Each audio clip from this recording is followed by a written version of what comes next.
to all patriarchs, primates, archbishops, bishops, and other ordinaries having favor and communion with the Apostolic See.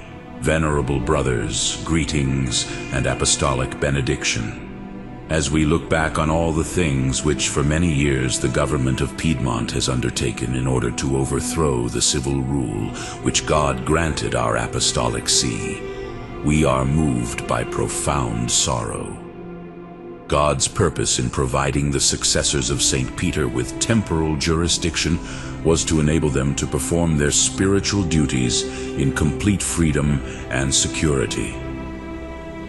This government, by force and contrary to all divine law, has finally executed the plan it has long considered: the sacrilegious invasion of our dear city and the cities we continue to rule after the previous occupation.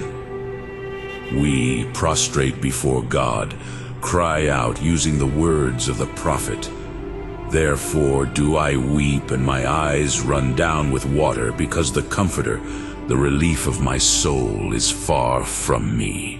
My children are desolate, because the enemy hath prevailed." History of the war. We have already narrated the history of this evil war to the Catholic world. We did this in addresses, in encyclicals, and in short letters. The short letters were issued at various times, namely November 1st, 1850, January 22nd, and July 26th, 1855, June 18th and 28th, and September 26th, 1859, and January 19th, 1860. Our encyclical was released March 26, 1860, and the addresses took place September 28, 1860, March 18th and September 30th, 1861, and September 20th, October 17th, and November 14th, 1867. This series of documents reveals and confirms that serious injuries were perpetrated by the government of Piedmont even before the seizure of our ecclesiastical sovereignty. Such injuries were inflicted by the enacting of laws contrary to the natural, divine, and ecclesiastical order. That government also subjected ministers, religious communities, and even bishops to degrading ill-treatment.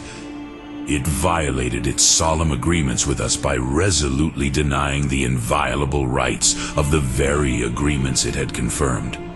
At the same time, the government indicated that it wanted to enter into new agreements with us. These documents demonstrate by what arts and with what sly and disgraceful machinations this same government oppressed the rights of the Apostolic See.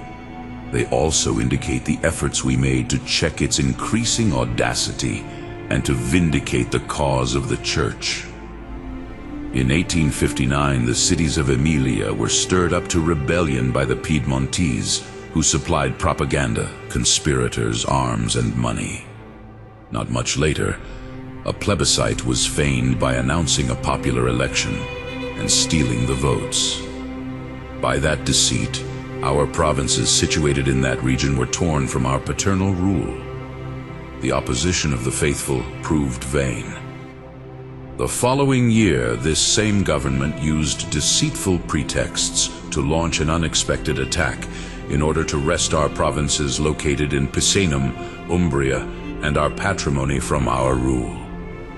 The enemy surrounded our soldiers and a band of volunteer Catholic youth. Such a sudden attack was not at all anticipated. Our army fought fearlessly for its faith, but was put down in a bloody battle.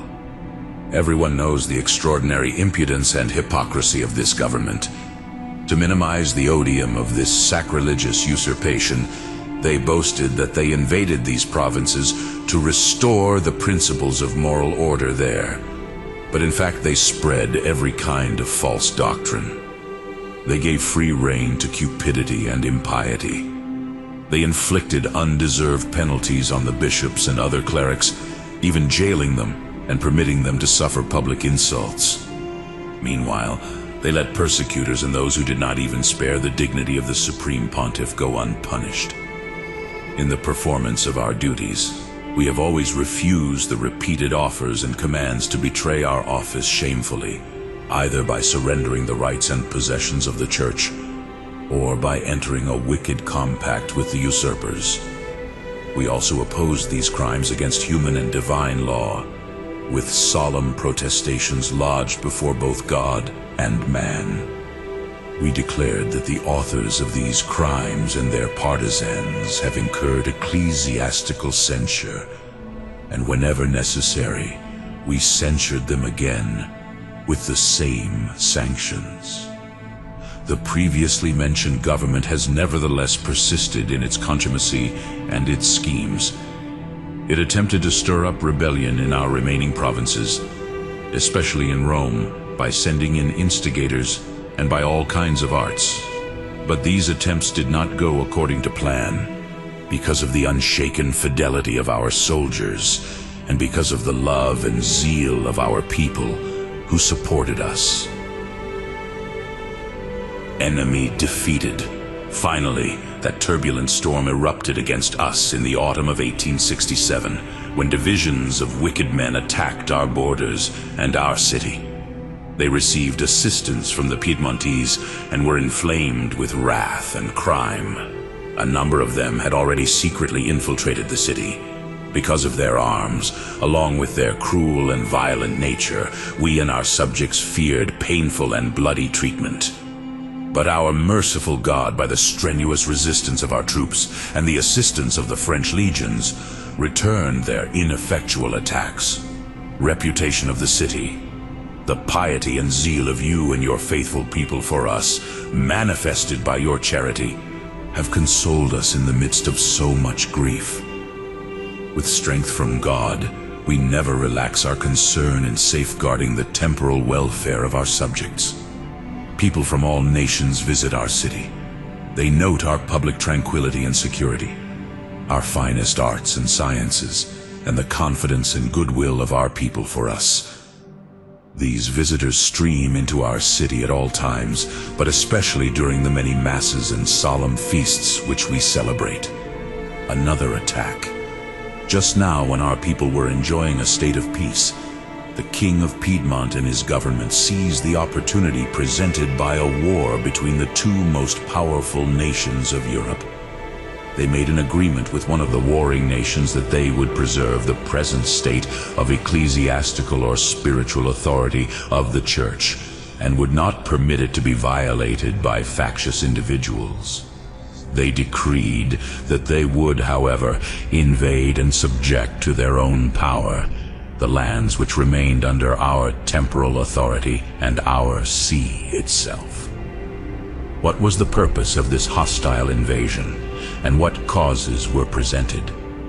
Everyone knows what the king discussed in his September 8th letter, which was addressed to us and delivered by his own spokesman. With fallacious sophistries of word and thought, he preferred the images of a loving son and of a loyal Catholic, and pretended to have the cause of public order, of the pontificate itself, and of our person at heart. Under these pretenses, he asked that we not consider the loss of our temporal power as a criminal act, but that we surrender that power willingly.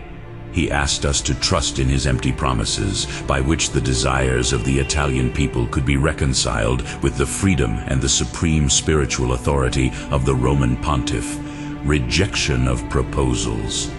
For our part, we could not help but be astonished at his means of concealing the violence soon to be inflicted on us. Nor could we help but pity the lot of this same king. Driven by unjust counsels, he daily inflicts new wounds on the Church. Because of his reverence for man rather than God, he does not believe that the King of Kings and Lord of Lords reigns in heaven, who shows no partiality, nor does he fear greatness, because he himself made the great as well as the small. But for the powerful a rigorous scrutiny impends. However, concerning his proposals, we knew there was no time for delay. Obeying the laws of our office and conscience, we followed the example of our predecessors, particularly Pius VII, whose problems were much like our own. We borrow his words here. Let us recall with St. Ambrose the saintly man Naboth, who owned a vineyard and was petitioned by a royal demand to give up his vineyard. so that the king, after cutting down the vines, might sow lowly vegetables. Naboth answered him, "Be it far from me to surrender the inheritance of my predecessors. We judged that there was far less right for us to give up so ancient and sacred an inheritance, namely the temporal power of this holy see held by the Roman pontiffs for many centuries. Nor could we tacitly consent that someone occupy our city and destroy its holy form of government, bequeathed by Jesus Christ to his church, and ordered according to the sacred canons which were inspired by the Holy Spirit. It would be replaced by a system opposed not only to the sacred canons, but also to the precepts of the gospel. Then, as is customary, a new order of things would be introduced which would tend to associate and confuse all sects and superstitions with the Catholic Church. Naboth defended his vineyard with his own blood. Similarly, could we restrain ourselves, no matter what might happen to us, from defending the rights and possessions of the Holy Roman Church when we had sworn to defend the same to the best of our ability?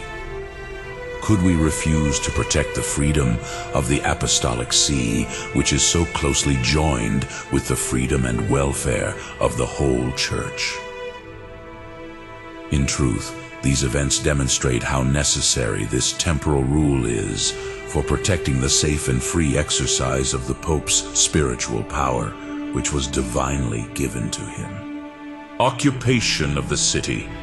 Therefore, clinging to the observations which we had declared in our addresses, we reproved the king's unjust demands in our reply to him, and we showed that our bitter pain was joined with paternal charity, which cares even for those sons who imitate the rebellious Absalom. However, before we sent this letter, his army occupied our cities, which until then were untouched and peaceful. The soldiers on guard were easily dispersed when they attempted to resist. Shortly thereafter dawned that unlucky day, September 20th, when this city, the seat of the Prince of the Apostles, the center of the Catholic religion, and the refuge of all nations, was occupied by many thousands of armed men. It is deplorable to us that after the walls were breached, and fear of the enemy's dreadful missiles spread on all sides, the city was taken at the king's command, who, a little before, had professed his filial affection for us and his fidelity to religion. What could be more lamentable for us and for all good people than that dread day? After the troops entered the city, which was already filled with a multitude of foreign agitators, we saw public order immediately disturbed and overturned. We saw the dignity and sanctity of the pontificate impiously attacked. We saw our faithful soldiers subjected to abuse of every kind. We saw unbridled license and wantonness reigning where a short time before the filial love of children, who desire to comfort a common spiritual parent in his grief, had shone forth. Resultant evils. From that day forward, we have seen with our own eyes events which cannot be recalled without indignation by all good people. Wicked books filled with lies, infamy, and impiety are offered for sale and disseminated widely. Numerous magazines are published each day to corrupt minds and upright laws, to show contempt for religion, and to rouse public opinion against us and this apostolic see. In addition, filthy and shameful pictures and other things of this kind are published, in which sacred things and persons are derided and exposed to public ridicule. Honors and memorials have been decreed for those convicted of grave crimes, while clerics have been repeatedly and wrongfully harassed, some even wounded by beatings from traitors. Some religious houses were subjected to unjust search, and our quirinal houses were violated. A cardinal who had his see there was violently forced to flee, while other clerics of our domestic staff were denied the use of the quirinal houses and badgered. Laws and decrees were issued which obviously injure and destroy the freedom, immunity, properties, and rights of the Church of God.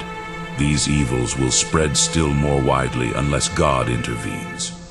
We, in the meantime, are prevented from bringing any cure because of our condition.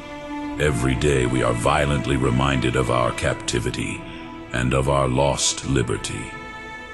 They declare with lying words that freedom has been left for us in the exercise of our apostolic ministry, and the usurping government boasts that it desires to strengthen this liberty with the necessary precautions, as they call them. We must mention here the monstrous crime which you are certainly aware of. They made use of a ludicrous type of plebiscite in the provinces stolen from us, as if the properties and rights of the Apostolic See, long considered sacred and inviolable, might now be called into question, and as if the censures which are called down upon these violators might be loosened, and the robbery which we have suffered might be made legitimate. Those who are accustomed to rejoice in evil events were not ashamed to carry rebellion and contempt for ecclesiastical censures through the cities of Italy on this occasion as in a triumphal procession. But the true feelings of the majority of the Italian people are impeded. Their religion, devotion, and confidence in us and the Holy Church have been restrained in many ways so that these sentiments cannot flow forth freely. Papal protests against usurpations. We have been placed by God to rule and govern the whole house of Israel and appointed as the protector of religion, justice, and the rights of the Church. If we remained silent, we could be accused before God and the Church of having consented to these perverse disturbances. We therefore renew and confirm what we have solemnly declared already in the addresses, encyclicals, and short letters cited above, and most recently a protest which our Cardinal in charge of public affairs made in our name and at our order on September 20th. This protest was delivered to the ambassadors, ministers, and representatives of foreign nations who remained with us and the Holy See. We now again solemnly declare to you that we are determined to retain all the dominions of this Holy See and its rights whole, entire, and unviolated, and to transmit them to our successors. We declare all usurpations to be unjust, violent, null, and void. We announce now that any acts committed by our enemies and invaders to confirm these usurpations, either at the present time or in the future, are condemned by us and null and invalid. Furthermore, we protest before God and the whole Catholic world that while detained in such captivity, we are unable to exercise our supreme pastoral authority safely, expediently, and freely. Finally, we obey the admonition of St. Paul. For what has justice in common with iniquity? Or what fellowship has light with darkness? What harmony is there between Christ and Belial? We declare openly, mindful of our office and of our oath, that we will never assent to a conciliation or an agreement which in any way may destroy or diminish our rights, and therefore those of God and the Holy See. In like manner, we confess that for the Church of Christ we are prepared, with the help of divine grace, to drink to the dregs that cup which the Lord first deigned to drink for her. We will never accept and obey unjust demands which are presented to us. And indeed, as our predecessor Pius VII said, to do violence to this highest power of the Apostolic See, to disjoin its temporal authority from its spiritual power, to disassociate, separate by force, and cut off the duties of pastor and prince, is nothing less than to overturn and destroy the work of God. It is nothing less than to attempt to inflict the greatest damage on religion, and to deprive it of its most effective defense. Then the highest ruler of the Church would be unable to offer help to the Catholics spread all over the earth, who request his help and support because of his spiritual power. Excommunication for usurpers. Our warnings, admonitions, and expostulations had no effect. Therefore, by our own authority and that of God and of the apostles Peter and Paul, we declare to you and to the whole Church that any who have invaded or usurped our provinces or our beloved city, as well as those commanding these things and their partisans, helpers, advisors, and followers, have incurred excommunication and the other censures and ecclesiastical penalties imposed by the sacred canons, apostolic constitutions, and decrees of Trent following the form and duration expressed in our apostolic letter of March 26, 1860. Hope that usurpers will reform, but mindful that we hold his place on earth who came to seek and save what was lost. We desire nothing more than that the wandering sons returning to us may be embraced with paternal charity. We humbly beseech God that he may be with us and help us.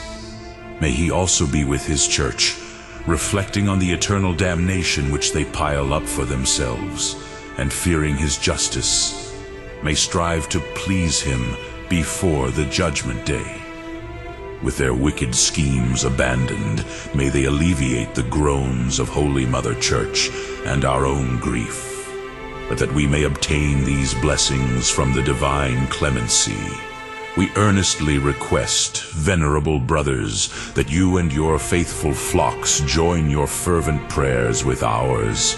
Then all of us together shall approach the throne of grace and mercy, using as intercessors the Immaculate Virgin Mary, Mother of God, and the blessed apostles Peter and Paul. The Church of God from its beginning up to the present time was often in tribulation and was often delivered. Her voice is, "Often have they fought against me from my youth, but have not prevailed against me. On my back sinners have wrought havoc, they lengthened their iniquity."